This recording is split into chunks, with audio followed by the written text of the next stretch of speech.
Hello and welcome back to the Nace Star League. My name is Vincent. I'm joined by our favorite avian friend, Birdie Box. Welcome back, Birdie. How's it going? Dude, we're doing lovely. We had a little bit of a break. Counter-Strike's back on the docket, Vincent, and I'm looking forward to some of the conference play-ins here tonight.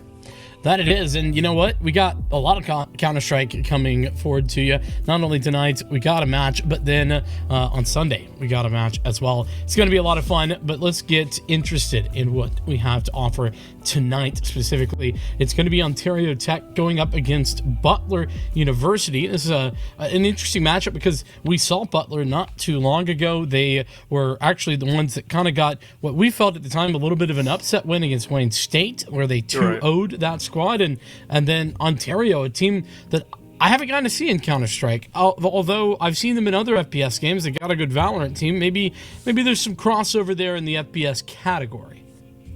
Yeah, for sure. And honestly, with that said too, like there's really not much information outside of that to go off of. These two teams have not played that many games over the course of the season. Lots of forfeit wins for both of them over the course of the entire, I guess, in their conference. And so, really, the biggest thing to go off of is that previous matchup that they've got together. Indeed. And, well, let's talk about these teams and where they're at, because we did get a chance to see this Butler squad before, not so much for Ontario, but we'll talk about the both of them here and now. Let's start with Butler, since we saw them the other week. Viking has been taking the place as the in-game leader. Don't see him on the roster right here, but I'm going to make the assumption that there's just some name mix-up there. With that being said, Burnout, I feel like was one that we were very pleasantly surprised for on the AWP role specifically. Yeah. That was a lot of fun to watch in that last matchup that we saw against Wayne State. On the other side of things, it's going to be interesting as in-game leader Sinful taking the reins does do some opping alongside of Cash, and, well, entry fragger being Vanya. This is a roster that I'm excited to see. I have basically no expectations going in. Right, and considering they're kind of fighting off for that last slot too, you can expect both these to come into this kind of full steam ahead, right? This is not a regular season game, and so with that said, there's a lot more on the line. There's a lot more to lose. This could potentially be the last match of the season for both these teams. Yeah, well, and specifically just where they were during the season, they both took some similar losses. Obviously, in this conference, Drexel is really the team to beat. Kennesaw State as well, and OTSU actually ended up losing 0-2 to Kennesaw State, but Butler got a free win against them because Kennesaw, for whatever reason, had to forfeit that matchup. Yeah. So it was it's kind of interesting to see that. We'll talk a little bit more about that, but the map pool is an important factor. Birdie, take me through it. So, heading into our first map is going to be Vertigo. Butler being able to one to pick that out. I don't remember exactly what we saw Butler playing last time around. You might be able to correct me as I go along here, but losing out on Inferno Anubis first time around, not too surprised on the Anubis one. We saw that happening quite often in the collegiate space, but following up with the Mirage, a very puggy map. Better aimers tend to come out on top. Focusing a lot of 1v1s there, moving into a ban on Overpass Ancient, leading into Decider of Nuke if we need it. But a lot of kind of puggy maps, but they're puggy tactical maps, you know what I mean? I would say Nuke is the exception there, but... Yeah, Nuke definitely the exception. No doubt about that. Nuke actually, the map that Butler picked against Wayne State that we got to see on stream, that was a 16-12 win. We saw Mirage as well. That one was similarly close at a 16-11 scoreline, with Butler taking both of those. We haven't gotten to see the Butler Vertigo just yet, but I think that does kind of have some similarities to Mirage in a general sense. I get what you're saying, a bit more of the puggy side of things. Though at the same time, Vertigo, it can be a bit random at moments, especially in collegiate. It's just kind of hard to call. And that's particularly because a good T side on Vertigo can really be disruptive. It can oftentimes come down to just, hey, listen, I've decided that I've been sitting mid far too long without doing anything. I'm going to go out and kill 3 people. All of a sudden, the A-bomb site's open, rotations are cut off. Who knows, right? There's a lot of random things that come into play. A lot of times, your IGLs, they're kind of tunnel vision on one side of the map. Like, if your IGL's going towards A, they're like, how do we keep this ramp control? How do we turn this into an A play? We know your lurkers on the other side of the map, they're just causing chaos. They're making sure that the anchors aren't safe, because they never are. It's Vertigo. And I don't know, that's what makes it so nice to play. Like, the IGL, you feel like you've got full control, but you never do, and that's what makes the calling so great. Yeah, that semblance of control, if you will. Yes. It's like you think, but not really. That being said, with Butler picking to go towards Vertigo, that does suggest to me that, well, they were solid enough on their map before, and I think they're going to do it again. Based on the fact we don't know too much about OTSU, I feel like on paper this is a good map pull for Butler, but the problem is, and you sort of alluded to it, is that these two teams played just a week or so ago. It was actually on the 24th, so it's not been very long, and that was a 2-0 victory for Ontario Tech. 19-16 was the scoreline on the first map, and then 16-9 was the score on the second map, both of those OTSU victories. And so for that, though we don't know the maps,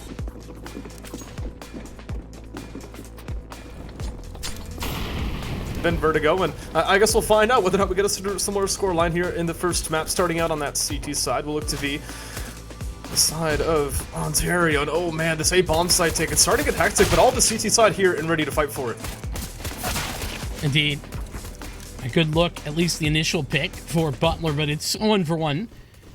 And the side hall position being held down, as is the entirety of the aggressors from ramp.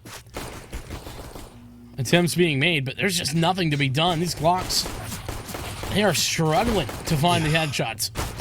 And the USPs, they just seem to be aggressing so far. Both players running out of bullets here towards the end, but walk on 20 HP. Listen, you got the bomb. You got a little bit of time as well to work with. Actually, listen, I would say go for it. For 2 players on low HP, he's dealt with the first, and now an opportunity to slip through the back lines. 1v3 in the cards? Ooh, maybe. I mean, the HP is the biggest problem, obviously. But always that possibility, always that reality. And so with that, I like this adjustment.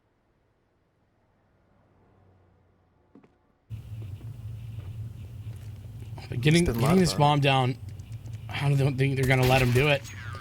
Yeah, they're not going to do that. Ontario just taking some initiative and confirming that round. I like the decision from the Ontario Tech side there to just fight aggressive. You know what I mean? Get on their faces. You understand it's Vertigo pissed around. You hear those footsteps under bridge towards the A ramp, and you know exactly what's coming out of the round, right? And so they rotate other players over. They take that gamble. They take the fights, and listen, they came out on top because they're confident in taking them. That's going to be a surprise to Butler, for sure. Oh, this MP9 in position right now to farm some serious cash. I said an MP9. That's a FAMAS. I just can't see. I don't know what I'm actually on right now, but either way, certainly doing some farming. Maybe I knew the MP9 was behind him. I don't know. I have no excuses, Birdie. I'm out of it. Listen, we could just move on. That never happened. The kills happened. We just don't know what weapon it was. I have my eyes closed. I'll turn my monitor on this time. Understood. I mean, okay. Follow-up second round, though. Not really... It didn't differ too much from what I think you would normally expect. The gun round heading into this third is really what we're leaning towards here. Galil on the board for Ninja, not really the best, but he's also got some of the most utility on his team. Yeah, this is a solid purchase, though. Dealing with it's not going to be particularly easy. Especially not with the weaponry advantage, at least on the majority of these players, with 3 FAMASs in hand, though. I'm a FAMAS enjoyer. I don't mind. You enjoy some FAMASs every once in a while. I main the FAMAS. I only buy it. Really? Yep. I'm like that guy in ranked that buys a UMP every round. I'm curious as to what what's it called? Oh, how the FAMAS performs in Counter-Strike 2.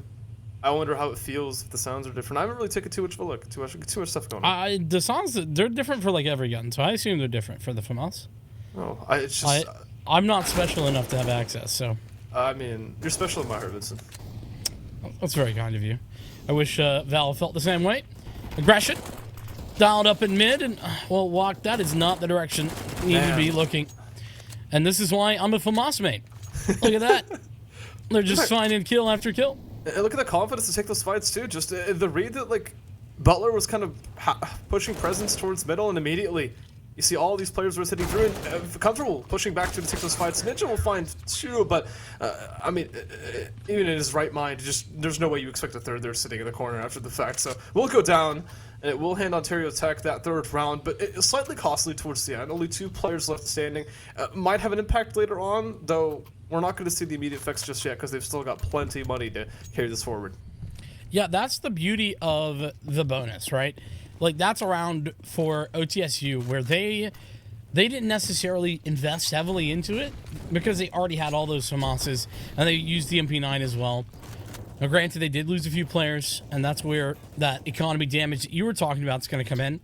But this is an interesting decision. Very odd that Butler's gone for the purchase here, wouldn't you say? A little bit. It seems like they're getting ahead of themselves somewhat. This isn't a really good buy. They're going up against Ontario State on their full gun round, and it's not like this is necessarily a round where you're gonna break Ontario State. Sure, you'll do some damage, but some of these players are still at a borderline territory to continue buying through it. They're also just not finding these entries right now, which is the greater of their concerns. Walk will respond with 1, but it's just another punishment amid. It's gonna drop the bomb as well. Everything deteriorating for the T side. Yeah, it's just falling apart left, right, and center, and this is where this purchase is questionable for me because, oh boy, that's a team, that's, okay. I say it was Team Flash, but Sinful got the assist. So maybe just the flash that was thrown by the T and Sinful's flash went off at the same time. I think that's probably what happened. Nonetheless, the point is that the investment last round, it's like all fine when you look at it in the context of, hey, we're going to get guns next round as well. But then you look at the fact that there's like 3 Galils, and those could have been AKs, or an AWP for that matter. Yeah, exactly. And another opening duel to 1-2. On the back of the AWP, that's a relatively untradeable frag. And losing it over towards that B side as well, it's not a good look, but they'll reinvest some of those resources back towards middle. I wonder how that's going to draw some rotations. Ontario Tech, they've been really proactive in getting ahead of this presence. Yeah, this is a Vertigo game that's going well for OTSU from the very beginning. They've been looking good, and they haven't stopped. Good mid control. This seems like a very interesting pressure point for Butler. They've gone here now 3 times, actually, and I think that's a bit interesting to see, all things considered. So much pressure being applied to that area, but nonetheless, doesn't work out for them this time, and they gather that control and fall back. Well, top it'll tick, and Bounty will swing back through for the frag. Ninja's catching some flames as well, and the remaining 3 players here, they'll regroup, but once again, Ontario Tech, they're ahead of the rotations, and they've got all rifles on point. It's a really strong round for the CT side to put their 5th round in the lead, and their money, it just continues to build. I'm struggling to see openings for Butler University here. I feel like they need to take a pause at this point. This would be a good time to do it. Yeah, I'm in agreement about the pause, certainly. You know what I have noticed, though, Bert, is that, you know, the positioning that Butler are taking, they're not really worried about throwing some of the default utility I would tend to expect. Whereas OTSU, if there's one thing that they've done really well, it actually is that default utility. Very true indeed, and we've got another one of these kind of quasi-buys coming into this. They've some of these players have fully invested, some of them haven't. I'm not really sure what's going on here for the T side, but currently locked out of A ramp control at the very least, and all 5 of these players grouped up. This isn't normally what you like to see from a T side. No, you want to get map control. There's Bounty finding another, but it's just the one. Burnout with a connection does go very low for the duel, but a trade is a trade, and at this point, that's actually really favorable for the T side to pick up trades along those lines. There's that smoke. It was over towards the right-hand side of the site. Excellent frag. Quickly traded, and once again, no man advantage for Butler as they try to work their way into the A side, and all 3 players still present. There it is, though, the man advantage, but only you expect this player outside. Okay. Holly will. Ninja doubling up. Can they maintain this hold? Cruz is hot on the AWP this game, not to be this time around. They do it. They find themselves at first round. They do it for the man disadvantage too. That's a difficult thing for them, considering how often they've been in that situation this game. Yeah, and I think it really does come down to that double kill. Ninja picking up those 2, and then Burnout, who had the first frag, the trade frags in that initial fight, and then from there, picked up another to close things out against the AWP, and now Burnout has the op of their own. No gap there. Oh. This angle's commonly sprayed. That grenade trickles some damage. Oh! 43 HP, that's not really how you want to start off the round. Oh no. Straight through the smoke potentially as it fades. Bounty looking for the frag. Burnout not ready to adjust off of it. Two players, they drop. And oh no. Again, Vincent, the round starts. It's just almost unrecoverable. Yeah.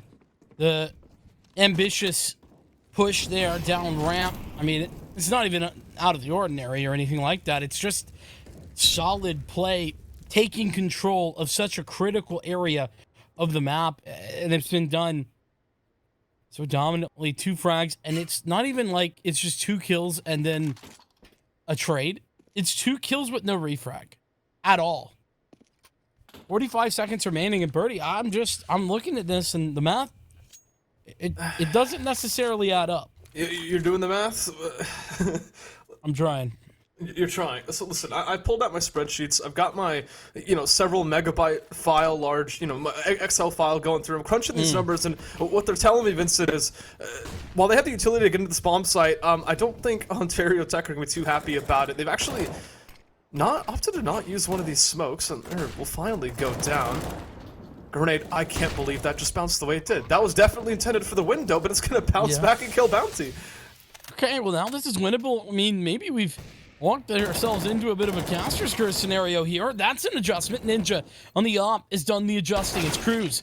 No op this time, but the rifle seems perfectly valid for them. It's trapped. Phantom between a rock and a hard place, and Cruz takes all 3 frags on the rotation into the site. It's Ontario to have their 6th round. Butler will be denied, but they do have a bomb plan at the very least, which will at least do something for their economy. And realistically, too, this was a lot closer than it should have been. Ontario's kind of got ahead of themselves, let's be honest. A couple players pushing through smokes there, trying to make sure that the bomb didn't go down, or they could capitalize quickly off the back of it. They could have waited for the smokes to fade. They could have waited for that lurk to activate just a little bit later. And it could have been a much more dominant situation, but still, they lose out in situations which, could be 50-50, and they still come out on top. And that's a good sign for the CT side, which, on a map where it's not the easiest to fight with. That's entirely fair. I mean, this map is technically T-sided. I know we tend to lose sight of that in the reality of CT side being very momentum heavy, and you tend to want to start CT side even though it is, mathematically T-sided. But I like this. Yeah, that's a good setup. Oh, barely flicks away from the angle, and it causes both players to be punished on the entry. The remaining ones throwing the utility. They're left wondering how to react, and Ninja's gone. Well, it's just the remaining lurking player in middle left to be removed. And dude, it looked so good. It just barely looked away at the wrong moment. Could have had that first entry towards headshot. The trade towards the the wood wall. It would have been swift if it came through. So much, just again, the most minute of timings costing the T side. Yeah, and it's still a nice shot from the op. I mean, hit Cruz. It did hit. It's just, through the wood wall. It isn't going to be a kill unless you hit the headshot. So unfortunately, Counter-Strike is a game where you need to do 100 points of damage to kill somebody. That's true. Some money management issues right here. Is there an extra gun around? No, okay. They got it figured out. I'm not sure Butler do though. Yeah, Butler are in a bit of a weird spot. Look at Ninja, 6,950. I think they're debating whether or not to buy the op. Don't know if this is a tech or tech timeout. What? The Galil? Is he gonna buy his teammate an AK? Maybe. No. I'm just waiting on Phantom, I guess. What? Wait, why? Why would you buy? Why would he buy the Galil? I'm so confused. I'm a FAMAS enjoyer. Maybe Ninja's a Galil enjoyer. Birdie, you ever thought of that? Okay, what if Phantom X is an AK enjoyer? Yeah, well, he's clearly down for the Mac 10, all right? You see, I understand that you might just be hyped for the Galil, but then, why cost your teammate the option to have a one-tap machine? I mean, he still could have bought him one. That's the problem. Listen, either way, my problem with this T side still stands. The fact that all 5 of these players are grouped up at the start of every single round, I'll be upfront. We're lacking some tactical depth here on the T side. little bit. Double nade. That's to ensure that that doesn't happen again. Adjustment. Cruz, he's felled this time. And, well, that MAC-10 certainly doing enough work in this scenario. This is a bomb planted only for the second time for Butler's T side, and it's a 5-on-4. They've got a man advantage. They also have never had to deal with a retake on this bomb site before, and they've used so much utility towards that A side that they might not actually be able to push the way back in. They've gone for it anyway. All three fracks at the beginning going the way of the CT side, and the flank activating towards the end as well. It's over. But look at how close it was again to these players. A total of 16 HP for the two combined. It's just a single one of these kills going the other way, and Butler could be staring a second round in the face, but the confidence in the Ontario side to just keep going for these gunfights, it's so punishing. It is indeed, and you know what? What's crazy about this scenario here for me is that it was just that one adjustment on that duel. You saw the spray go a little bit wild, and I think that if that was just a bit better, we would have been seeing 2 kills instead of a death, and, well, like you said, minute differences. That's what is on the cards. Ooh, Ninja. Lucky not to be going down there. He's going to pay heavily for it. HP incredibly low. And surely. Oh, boy. Oh, no. The timing. His footsteps were surely visible there, but instead, just slowly ratting your way around the side of the smoke. They'll find that frag. And the follow-up, I mean, 2K cash, sorry, not right. I was gonna say, he doesn't have the right angle, but instead he's picking a fight with Dream Haze, and, well, the ladder's gotten the better of that one. Van disadvantage to the CT side, Vincent. This has been a rare occurrence, but Rain's in a good position to disrupt this take if it comes through in the next few moments. Every single player in the server ready to contest, and Cruz popping in for another frag. And they couldn't get the refrag on the Cruz either. Now there it is. A little bit late to the party, but that's all good. Now Rain needs to come alive. 1v2 upgrade to the AK-47 as well. And look at the passive play for Dream Haze going back towards side hall. Maybe no. What? Adjusting away from the site. Has the bomb in hand. Okay. This will have been heard. And you can already see the CTs rotating. Yeah, he's been very loud about it, and obviously Rain's going to be aware of this. The question is, the drop of that smoke, where's this bomb going to be planted? How can Rain try to get ahead of this? And Molotov will be dropped to the center of the bomb site. It'll force Dream Haze forward, and it will be clear. AK gonna connect with the shot. Dream Haze does make it work. It is the 1v1 to prevent the 1v2, for unfortunately enough for Ontario Tech, but it's that second round. They've done it, Vincent, and maybe first steps of trying to recover this half. They're not going to be able to do it entirely, but some of the players on Ontario Tech will now be struggling for a bye, really pointing towards Cruz there. Yeah, I do also want to note, though, 8-7 wouldn't be awful if they could pick him up. Wouldn't be bad. I'd consider that decent enough. Yeah? So, certainly recoverable. That nade, I was about to say, I think it's a little bit too far to the left, and it was. Bounce off the wall. Instead, What is this? trying to set up a one-way, though, that's a bit of a dangerous maneuver. I'm not sure if that actually gives you a one-way, but they've got a kill, so what do I know? Yeah, I don't know if one-way is the right word. It's more like a slight edge, maybe. It's a two-way smoke, Vincent. Ooh, what? He doesn't need the rifle. Nice shot with the Deeg. Feels good to get those going. Unfortunately, it does not feel good for Butler. They are feeling bad pretty much in every aspect of that word. So, how are you feeling with this AWP on the T side right now? Bruno's got 5 kills. And well, Ontario Tech, they've been happy to take a lot of these fights. This AWP just hasn't really been a part of a lot of them. I mean, that's somewhat true, though. They've had some ideas with it. It's not been all bad. I think that that's the case. It's had some struggles, though, and I honestly don't know that I put that down to Burn specifically, as he'll take a dive off of the tower here. You can only hold one angle at once, that's for sure. AWP back into the hands of Cruz. Actually, that was recovered, right? From yes, it was, and free money. I think that that's actually the conversation if you want to talk ops. Is that Cruz has been very effective with the AWP, and I mean, To be fair, OTSU, they told me, yeah, we really don't have a main opper. Well, Cruz is certainly doing a good job. Irony being that that's neither of the players they said takes up the op usually. Wait till you see what my trap card is, right? Like, yeah. Well, I mean, I was told, yeah, Sinful and Cash, they traded out, and oh boy, there's no way. How's that not a kill? Hold on, I need to see what wall that hit. Yeah, Ratty behavior. Phantom X. We'll find us way in the crosshairs of 2K Cash, and we'll find the frag at the end of the round. Galil committing for frags there. All of a sudden, Butler here, they've got aggressive. They've taken the initiative, they got for the fights, and they're actually coming out on top. The question remains to be answered as to whether they're going to win the round off the back of it. Bounty is still lurking in the back lines as Walk puts him to bed. Reigns in for a 1v4, but look at the damage of a lot of these players. I have a feeling he might just want to go for this. Yeah, and I mean, at the 9-2 scoreline, you're feeling some pretty serious confidence as well. I think that could come into it pretty realistically. But he's going to have to get going. This bomb's already started ticking quite far. There's one of those 1 HP players, but Walk ready to go. And that's a brilliant little headshot to find to close out the 3rd round victory for Butler University. All right, Vincent, what was the difference between that round and all the other ones? They got the kills. That's it. They did. They took the fight, so they got the kills.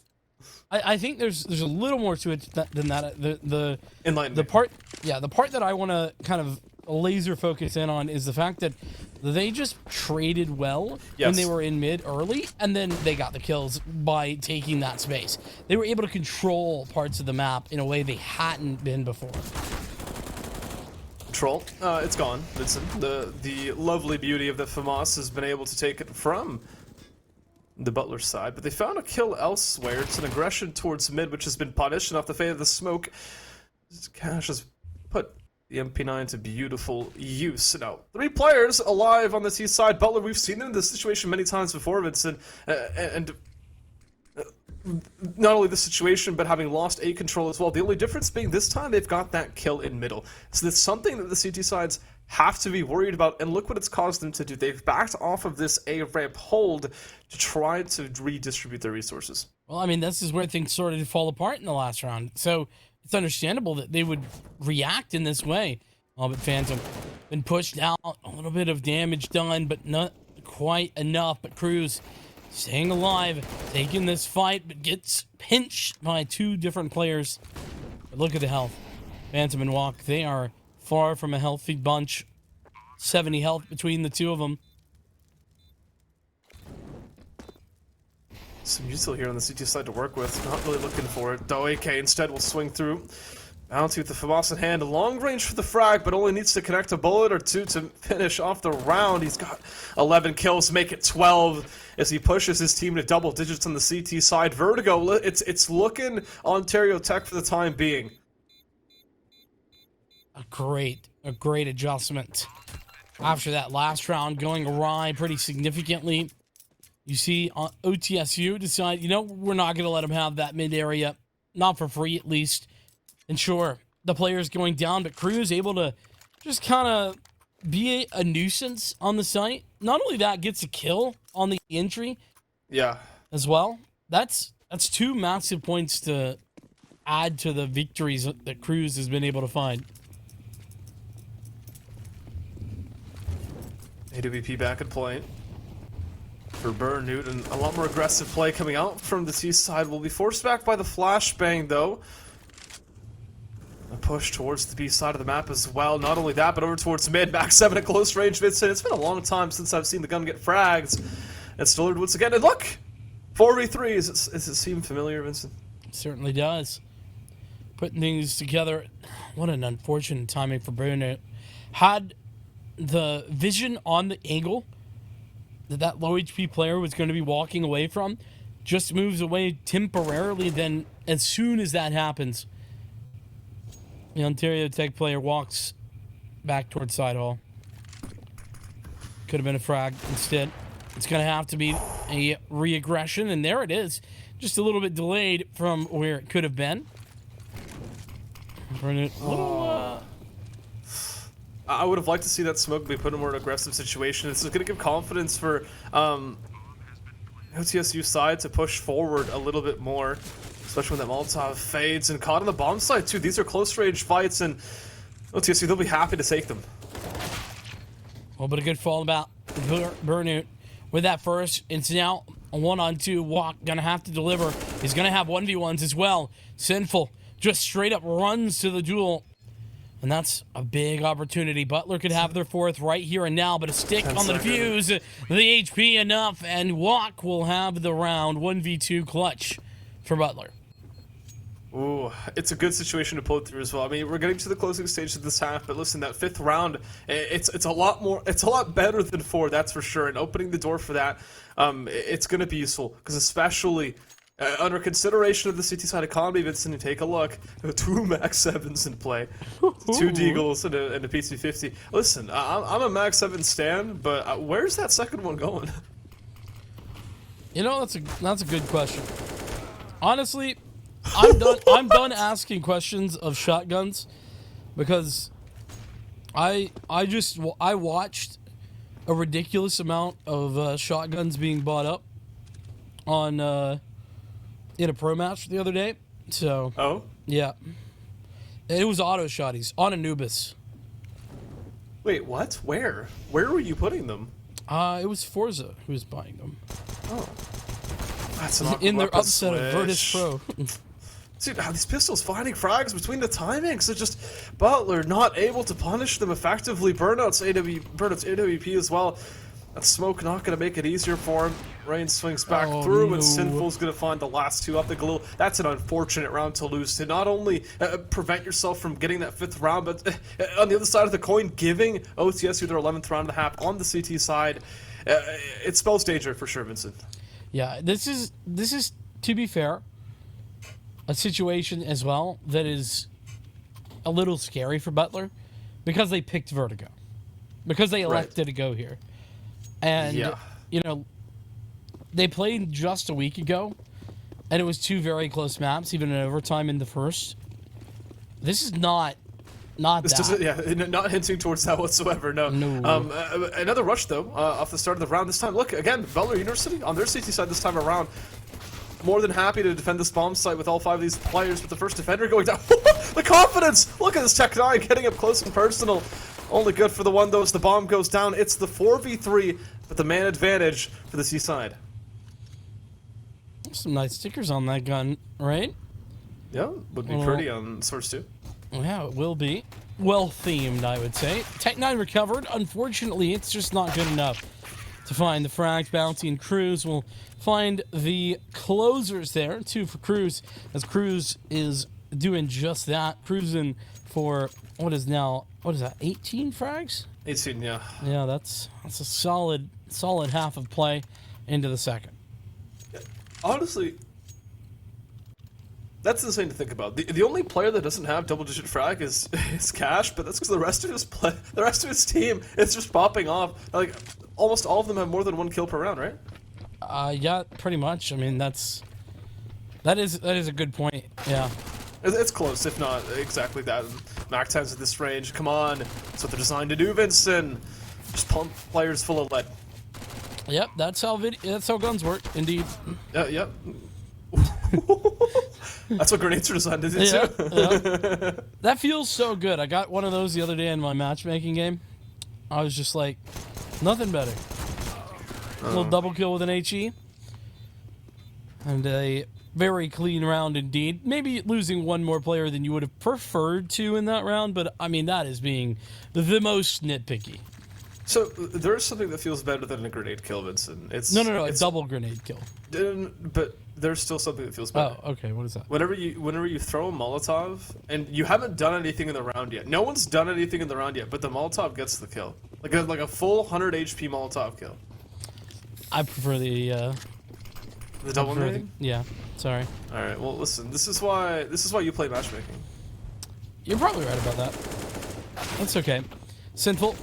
That is an opening pick that is going to be very nice to see. Ninja does bring this back, at least for a temporary moment, or maybe it's going to be for more. Unfortunately, that's not the case. Talking about 100 HP Molotovs, Vincent. Dream Haze take down one of these players to equalize the 2v2. A Zeus in hand for Cruz. I don't know why the AK is not showing up on the HUD there, but he's got it in hand, that's for sure. And Cash, be more than confident finding that kill. Is he gonna go for the swing? This is insane aggression. No, it doesn't look like it. They threw smoke. They're all good. This is reasonable. We're in reasonable territory for sure. Dream Haze, no kit in hand, so despite the fact that he's got that first kill, it might just be round over because despite of the outcome of that 1v1, it would have been way too far ticked down, and this is not. We're talking the kind of the road to recovery here, 14-4. We're already talking what is almost worst case scenario here for the Butler side, but they lost the pistol, they lost the second round. Well, they're not even going to get a gun around here. Yeah, exactly. We're talking a forced gun situation now here, and every step of the way, Ontario Tech's just going to have better weapons. I really wish that Butler had found the save on one of those rounds. Yeah. Because that's the right call. That's the call you need to make. Unfortunately, it just wasn't the case. And I do wonder, I'll have to ask someone from Butler, but last time we saw this team, Viking was playing and was their in-game leader. I don't know if, because we have Walk and Dream Haze who weren't here previously, or at least we didn't see previously. I'm wondering if that's like what those two players like, but just different names because it's on a different platform, or if those two players are actually gone, because that was a lot. There was a lot that I was liking from Viking specifically. Yeah, I'm trying to find out if I could find a reason.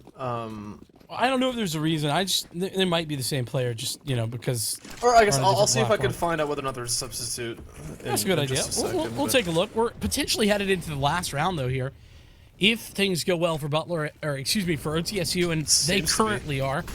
Yeah, I mean it's a 2-on-5 to clutch this up, and Sinful taking him out already. It's just Phantom alone, and Phantom will take the frag, but just 4 HP remaining.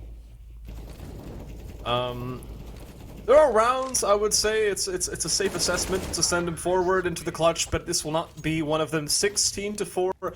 Talking with the last time these two teams met up, this is a much more dominant scoreline than either of the maps previously played, but the similarity between the two will be that Ontario Tech will take it forward and has head us straight into map number 2. Yeah, and again, reminder, Butler picked that map, so the fact that they were expecting something better on Vertigo, they couldn't get anything started. They lost out on their T side initially, and then we head towards Mirage. That's a worrying sign. With that being said, OTSU deserve all the credit. They did so well, and the consistency across the 5 players was what really sold it for me. Yeah, you mentioned Cash, not necessarily in the same realm as the rest of the squad, but that wasn't necessary. Everybody else was fragging just about the same level, and that's the performance that you need to win games when it comes playoff time. Yeah, big deterministic factor here. I did just get confirmation, by the way. Viking, not the president of the server, Walk as a substitute player for him, and then TMF Cayenne was also substituted out. That was replaced by Dream Haze. And so 2 substitute players here for the Butler side. Maybe some explanations to be found there, but it's not going to console the way that map just went. Yeah, and I think that unfortunately gives us a real peek behind the curtain at why that map went that way.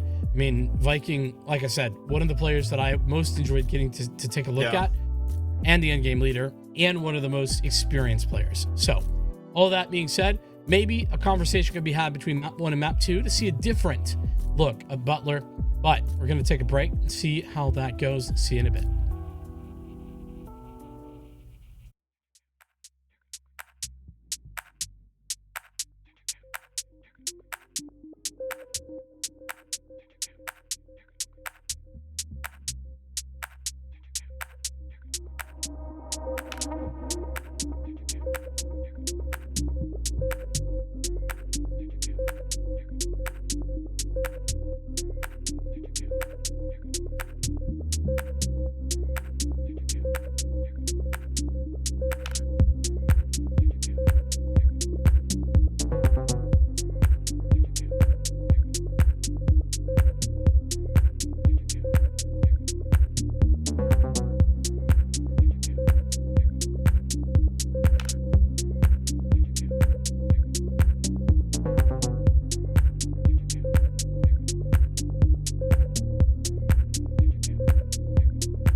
Oh, hey, we're back and we're ready to go for map number 2, Mirage, coming up next. It's OTSU's pick, and, well, as we just saw Birdie Box, Vertigo didn't go according to plan, at least not the plans that Butler had tonight. They lost it 16-14, and, I mean, realistically... 4, not 14. 4. Oh, yeah, I misspoke. Pardon me. You're right. Will Mirage be any different? That's the question that I want to pose to you now. Yeah, so... 16-4, not the greatest look. You might ask if Butler got Vertigo playing that map, but I don't know. Heading to Mirage, let's talk about some of the characteristics that we saw for the Butler side. Why were they losing rounds? A lot of times it was a matter of confidence. They weren't taking fights on their terms. It was more the confidence from Ontario Tech to just say, listen, we're gonna fight you, and we're gonna do it on our terms. We're gonna win out these fights. We're gonna make it really difficult for you to trade. And not only that, we're just gonna out aim you on a lot of the fights that we do take. Vincent, what is Mirage known for? Yeah, aim duels. Yeah, oh, there's a lot of those. Oh, okay. Were Butler winning those? Can't say that they were winning very many of those.